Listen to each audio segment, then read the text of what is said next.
নমস্কার বন্ধুরা, good night সকলকে। সরি, তার আগের ভিডিওটা না বললেই নয়। আমরা একদিন চলে গেছিলাম 12 ঠাকুরের মন্দিরে। কেউ বারবার জিজ্ঞেস করবেন না যে এই সমস্যা কেন হচ্ছে। আমার একটু কথা বলতে সমস্যা হয়, তাই সমস্যাটা হচ্ছে। রয়েছে কিছু ছেলে মেয়ে সবাই রয়েছে এখানে। সকলের মধ্যে একটা জিনিস খুব কমন, ছেলেরা মেয়েরা একসাথে কথা বলছে। কথা বলছে ভালো কথা, এত দাঁত কেলানোর কী হয়েছে আমি বুঝতে পারছি না। যেন করে বাবা বিয়ে হচ্ছে নাকি, তোমার দাঁত কেলাচ্ছ বোকা? হ্যাঁ, আমি আমার মা বাবা দিদি সকলে মিলে এসেছিলাম গাড়ি নিয়ে ঘুরতে। এখানে যখন বেরোচ্ছি একজন জিজ্ঞেস করছে, দাদা যাবেন কোথায়? যাবো, বাড়ি যাবেন?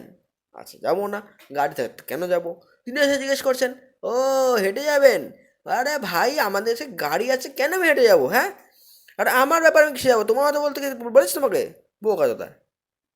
হাইপার হয়ে গেছিলাম, কিছু মনে করবেন না। যারা ভিডিও দেখছেন অবশ্যই আপনারা জানেন আমি গালাগালি দিই। নতুন কিছু না, চ্যানেলটা সাবস্ক্রাইব করে দেবেন, লাইক অবশ্যই ভুলবেন না।